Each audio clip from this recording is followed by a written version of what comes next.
Welcome to Johnny Carson Files. Tonight, Dolly Parton is going to walk onto the most watched stage in America and begin playing a song nobody has ever heard. And 32 seconds in, her fingers will stop moving on the strings. The music will die. The studio will go completely silent. And Dolly Parton, the woman who had smiled through everything, who had laughed her way through poverty and heartbreak and every obstacle the world had ever thrown at her, will look at Johnny Carson with an expression that will make the entire studio hold its breath. Because what that unfinished song was about was something Dolly had buried so deep inside herself that not even the people closest to her knew it existed. A grief so private, so carefully hidden beneath the sequins and the smile and the laughter, that it had been sitting in the dark for 13 years, waiting for exactly this moment to break free. You will not believe what happens when it does. But before we begin, I want to take just a moment to say something to the people watching this right now. I see it in the comments every single day. People who say they stumbled onto this channel and wish they had found it sooner. If you are one of those people, do me a favor right now. Check whether you are subscribed. It costs nothing. It takes 2 seconds. And it means these stories keep reaching the people who need them. Thank you for being part of this. Now let us go back to the night everything changed. September 14th, 1977, NBC Studios, Burbank, California. The Tonight Show with Johnny Carson was running hot that fall. The ratings were exceptional. America was tuning in every night to watch the man from Nebraska work his particular brand of magic. That cool, precise, endlessly watchable combination of wit and warmth that had made him the most trusted face on television for 15 years. And on this particular Tuesday night, the booking alone was enough to make the switchboard light up before the show even began. Dolly Parton was coming to the Tonight Show. Not for the first time. Dolly had appeared on Carson's stage before, had charmed the audience with that Tennessee smile and that extraordinary voice, made Johnny laugh with her self-deprecating humor about her own carefully constructed persona. She had been by every professional measure a perfect guest. Warm, funny, disarming, impossible not to like. But this night was different. And the people who were there, the crew members, the producers, the camera operators, who had seen thousands of hours of television made in that studio, would spend the rest of their lives trying to explain what made it different. What they had sensed in the air before the show even began. What they had felt building, the way you feel a storm building on a hot afternoon long before the first drop of rain. Because Dolly Parton had brought something with her to the studio that night that she had never brought before. Something she had been carrying for 13 years without telling anyone. Something she had written down on a piece of paper, on the worst night of her life, and then locked away in the deepest part of herself. The part that the rhinestones were specifically designed to hide. And before the night was over, that something was going to find its way out, whether Dolly wanted it to or not. But to understand what happened on September 14th, 1977, you have to go back. Back to a place that looks nothing like the stage of The Tonight Show. Back to the mountains. Locust Ridge, Tennessee. The 1950s. The Parton family lived in a one-room cabin near the top of a mountain in Sevier County, in the kind of poverty that people who did not grow up in it struggle to fully imagine. 12 children. A cabin with no electricity, no running water, no floor that was not dirt in some rooms. The kind of poverty that teaches you very young that beauty has to be made from almost nothing, because nothing is mostly what you have. Dolly Rebecca Parton was the fourth of those 12 children, born January 19th, 1946. She had been singing since she could talk, writing songs since she could hold a pencil. And from the very beginning, she had understood something that many performers spend their entire careers learning, and some never learn at all. She understood that performing was a form of armor, not armor in a negative sense, but armor in the deepest sense, the way beauty is armor against despair, the way laughter is armor against grief, the way a sequined dress and a larger-than-life persona can be both a genuine expression of who you are and a strategic protection of the parts of yourself that are too tender for public consumption. Dolly built her armor early, built it carefully, built it so well that for most of her life, the people around her could not tell where the armor ended and the woman began. But in 1964, something happened that even the armor could not contain. Wait, do not miss this detail. Because what happened in 1964 is the entire reason we are here tonight. It is the reason Dolly Parton carried something inside her for 13 years that she never told anyone. It is the reason she sat in a car outside a bus station in Nashville on a spring night and wrote a song she never intended anyone to hear. And it is the reason that on September 14th, 1977, when she finally played the first notes of that song on the Tonight Show stage, her fingers stopped moving 32 seconds in. Dolly Parton was 18 years old in 1964. She had moved to Nashville the year before, had arrived the very day after her high school graduation, as if she had been counting the days since the age of 8. Nashville in the early 1960s was a machine, a beautiful, brutal, gorgeous, merciless machine that consumed talent the way a furnace consumes wood, hungrily, efficiently, without particular regard for the wood's feelings about the process. She was writing songs constantly, making connections, performing wherever she could get herself booked. Still a teenager, still finding her footing in the complicated geography of country music politics. And she was in love. Quietly, privately, in the way of young people who are simultaneously certain and terrified. What we know from fragments and implications from things she has half said in interviews over the decades and then pulled back from is this.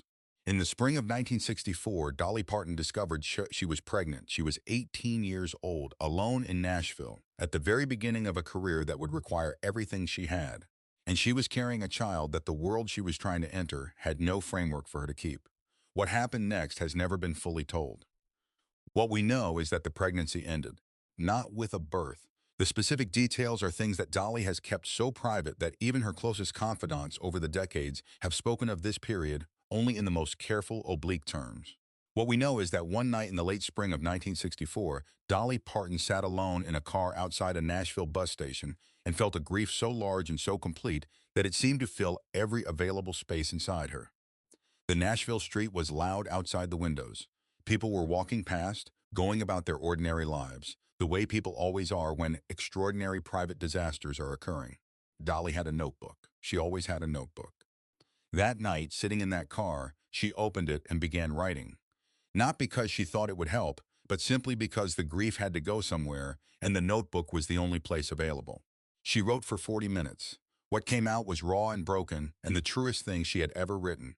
When she finished, she closed the notebook, went home, went back to her life, went back to building the career that would eventually make her one of the most beloved figures in American music. But the notebook went into a drawer, and the grief went into the deepest part of the armor, and for 13 years neither of them came out.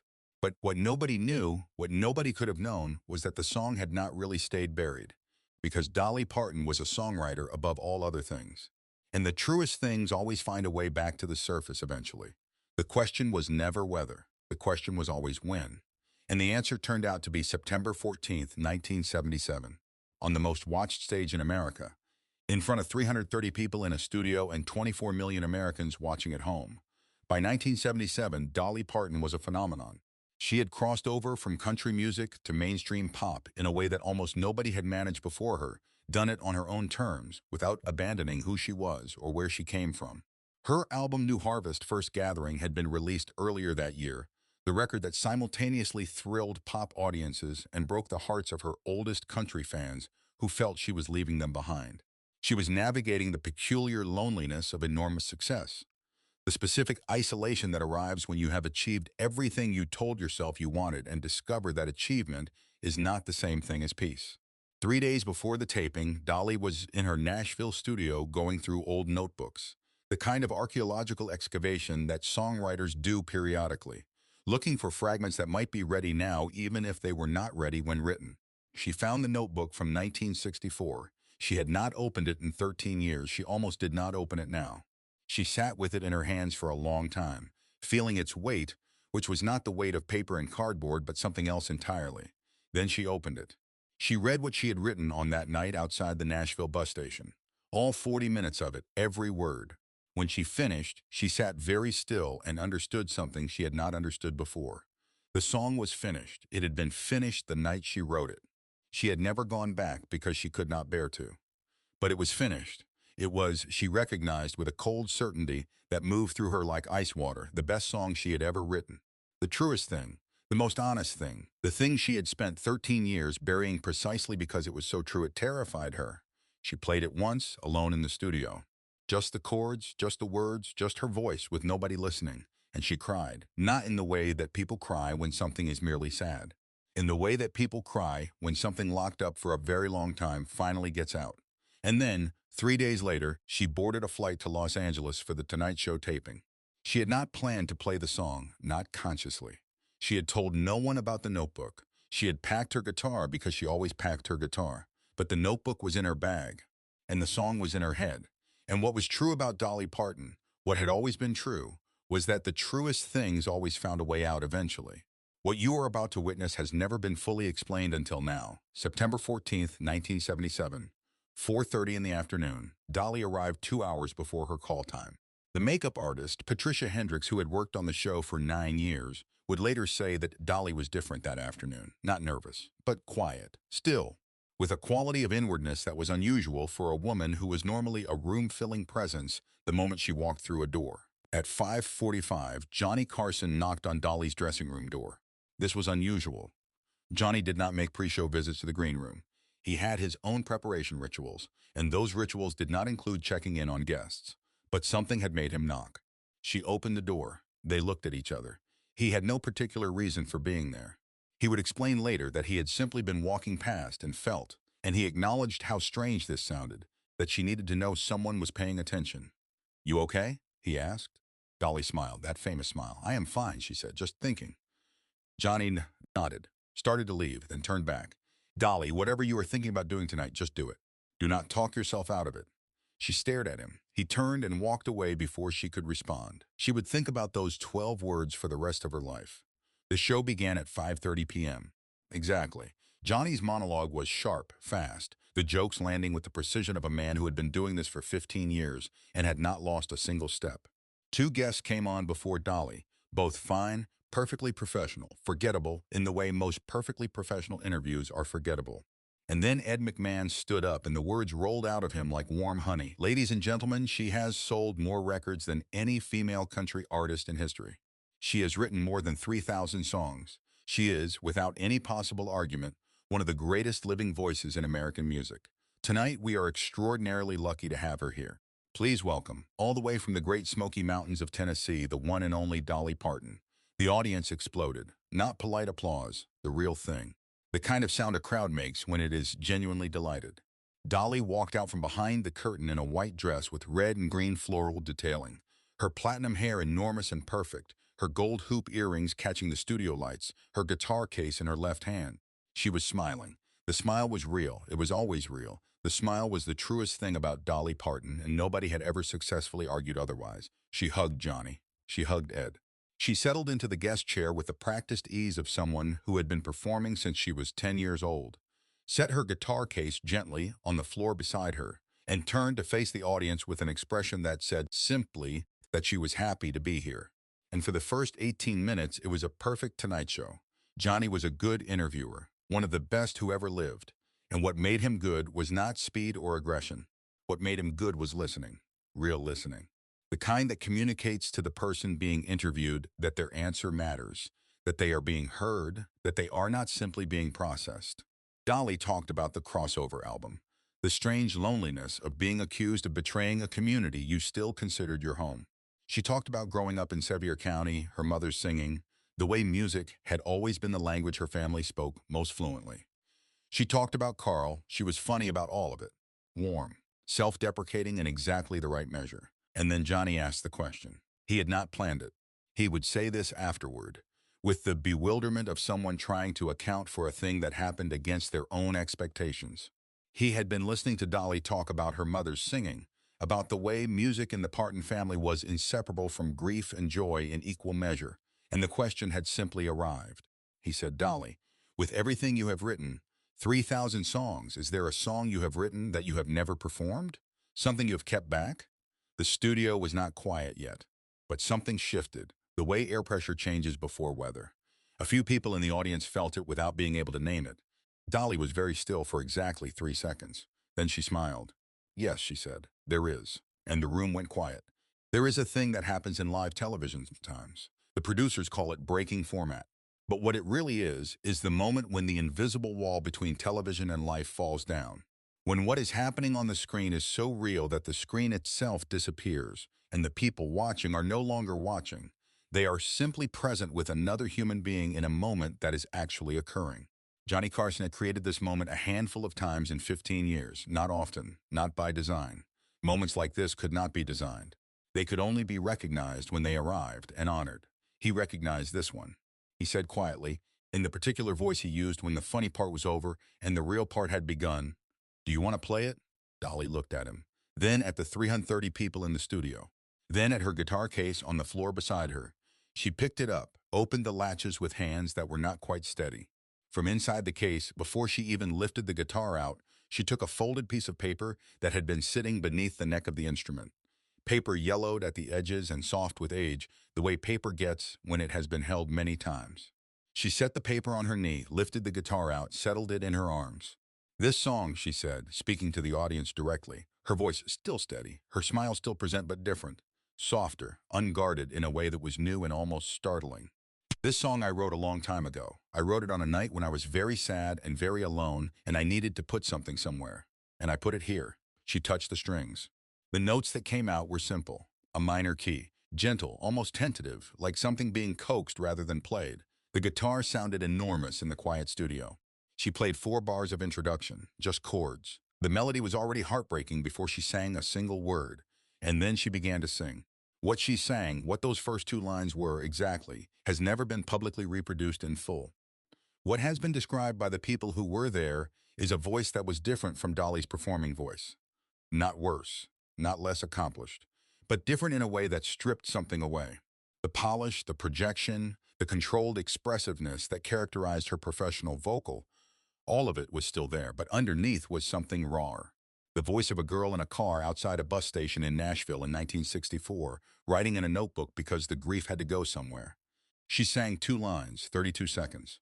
And then her fingers stopped moving on the strings. The music simply stopped. Not dramatically, not with any performance in it. The way a person stops in the middle of a sentence when a thought becomes too large for words. Dolly's head dropped. Her chin came down toward her chest. Her hair fell slightly forward. Her hands, one on the guitar neck and one on the strings, went completely still. The studio was utterly silent.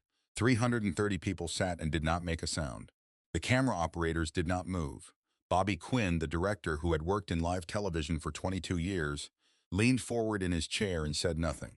Ed McMahon had his hands folded in his lap and was looking at the floor. Johnny Carson sat very still. He was not performing stillness. He was simply still, the way a person is still when they are fully present with someone else's pain and understand that presence is the only thing being asked of them. 15 seconds passed. 20. 25. Then Dolly lifted her head. Her eyes were full. She was not crying in the way of performance, not with the managed, decorative emotion that television had trained everyone in that room to expect.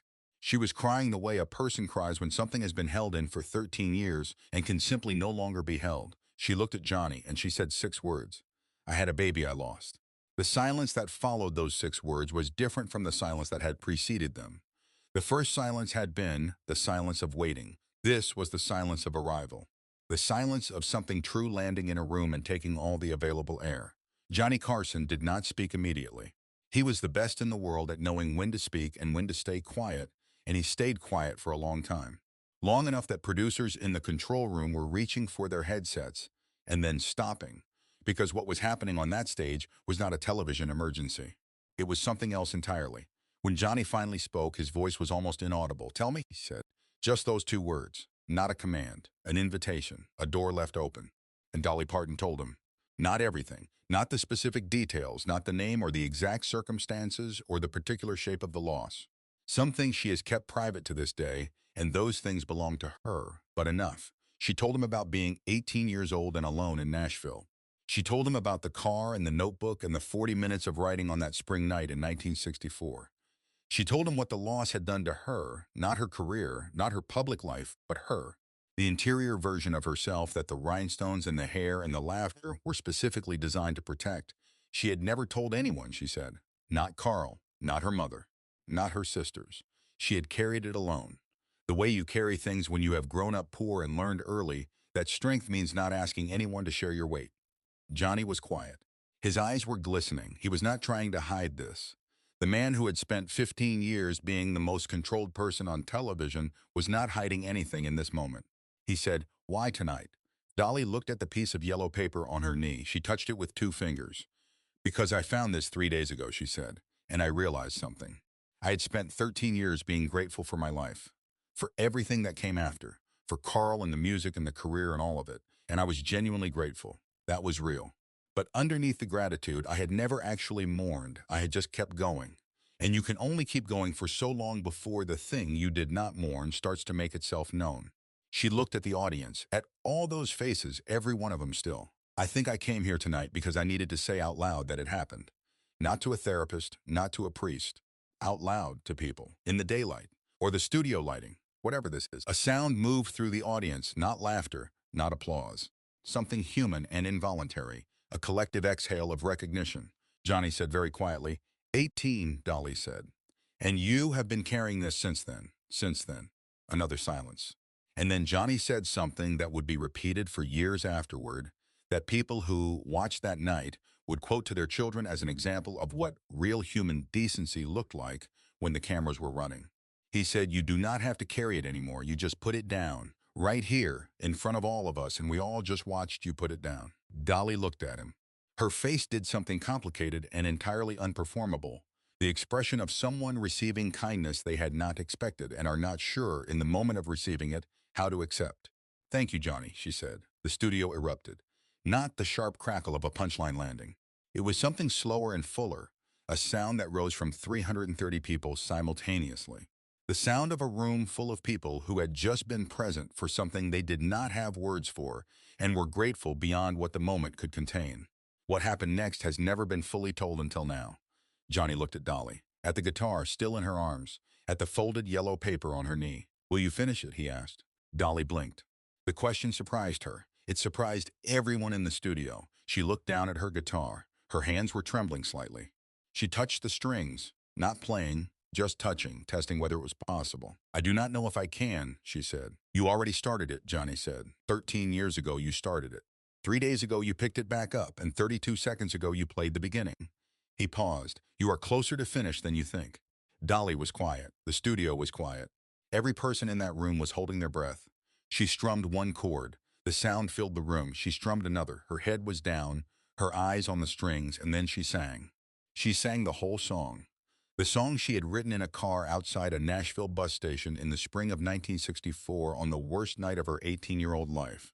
She sang it with her voice stripped of every layer of professional presentation, without projection, without performance. She sang it the way she had written it, as a private thing, a personal thing, a thing that was true. When she finished, the studio was so quiet that the director in the control room thought something had gone wrong with the audio. He reached for his headset. Then from somewhere near the back of the audience, someone began to clap, slowly, once, twice, 3 times. And then it spread, and in 10 seconds, the entire studio was on its feet. Dolly sat with her head down and let the sound wash over her. Johnny was standing. Ed McMahon was standing. The camera operators were standing. Finally, Dolly lifted her head. Her cheeks were wet. She was smiling. Not the armor smile. Not the professional smile. Not the smile she had built for the stage over 20 years. The real one. The one that came from underneath everything. Johnny waited for the audience to settle. Then he leaned forward, elbows on the desk. Dolly, when are you going to release that song? She looked at him for a long moment. I do not know, she said. Maybe never. Maybe it does not need to be a record. Maybe it just needed to be said. Johnny nodded slowly. And maybe that is enough, he said. Yeah, Dolly said softly. Maybe it is. The Tonight Show ran 29 minutes over its scheduled broadcast time that night. NBC received no complaints. The switchboard was overwhelmed before the East Coast broadcast had even ended. By midnight, every line in the building was busy. But the calls were not the usual fan calls. They were calls from people who had their own version of what Dolly had described. Their own unsaid things, their own griefs sealed up in the dark for years, their own quiet losses carried alone because the world had not provided them a framework for sharing them.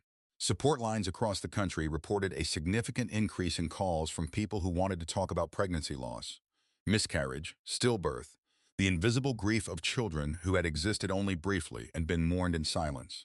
Counselors and therapists in the weeks following described a phenomenon they began calling simply the Dolly effect, a sudden willingness among their patients to speak about losses they had previously refused to name. Dolly had not planned any of this. She had come with a guitar and a yellow piece of paper, and a song she had not finished, and a grief she had not faced. And what she left behind was a moment of complete honesty in a medium built on performance. That honesty found its way into 24 million homes and did something that entertainment almost never does. It made people feel less alone. Fred de Cordova, the show's producer, said in an interview 3 years later that he had been in television for 30 years, and the September 14th broadcast was the one he was most proud of. Not because of anything the show did, he was careful to say, because of what Dolly did, and because of what Johnny understood. Johnny understood to leave room for the real thing, Fred said. That is the hardest skill in television. Knowing when to stop filling the space. Carl Dean watched from their home in Tennessee. Dolly called him from the studio after the show, still in her white floral dress. She was going to explain everything, she said. He stopped her. I watched, he said. I know. He paused. I wish you had told me sooner, but I understand why you did not. She asked him how he felt. I feel like I know you a little better than I did this morning, he said, and I already knew you pretty well. Dolly said later that it was the best thing anyone said to her in the aftermath of that night, because it came from Carl, who had known her before any of it, and who, from that night forward, knew where all the notebooks were. Johnny Carson kept the original piece of yellow paper. Dolly had left it on the guest chair when she walked off stage. Whether deliberately or by accident, she would never quite be able to say. He asked a stage assistant whether she needed it back. She does not need it anymore, the assistant said, repeating what Dolly had said when asked. She said she put it down. Johnny folded the paper carefully and placed it in the inside pocket of his jacket. It stayed there for a week, until he took it home and placed it in the small wooden box in his office, where he kept the things that mattered to him privately. The things that could not be displayed anywhere but could not be thrown away. When Johnny Carson retired in 1992, a reporter asked him what he considered his most important skill as a host. He did not say timing. He did not say preparation. He said knowing when to ask the one question and then stop talking. The reporter asked for an example. He said, September 14th, 1977. I asked Dolly Parton one question and then I stopped talking, and what she said changed 24 million lives. That is not television. That is just two people being honest in a room. I was lucky enough to be the other person in the room. If this story reached you tonight, and I believe it reached some of you in a place you have not let anything reach in a long time, I want to ask you to do one thing before you close this video. Think of the grief you have been carrying that you have not named. The loss you packed away because the moment was not right and the world was loud and you needed to keep moving. Think of the notebook in the drawer. Think of the song you wrote on your worst night that you have not finished yet.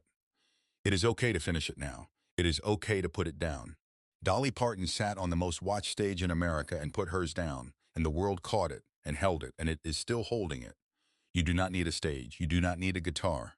You just need to say it out loud to someone, to anyone. Put it somewhere outside yourself where the air can reach it. That is what this story is about. Not the Tonight Show, not the song. Not even the remarkable woman who wrote it on a spring night in 1964 at the age of 18 in a car outside a bus station in Nashville, Tennessee. It is about the thing that happens when someone finally tells the truth. Subscribe so you never miss these stories. Share this with someone who is carrying something they have not named yet. Drop a comment below. Tell us where you are watching from. Tell us what you put down tonight, because your story matters too. The most powerful thing any of us can ever do is exactly what Dolly Parton did on that September night in 1977. Be honest about what we lost. Stop performing long enough to feel it. Let someone else be in the room while we do. That is it. That is the whole thing. That is what saves people. Where are you watching from? Drop it below. We are listening.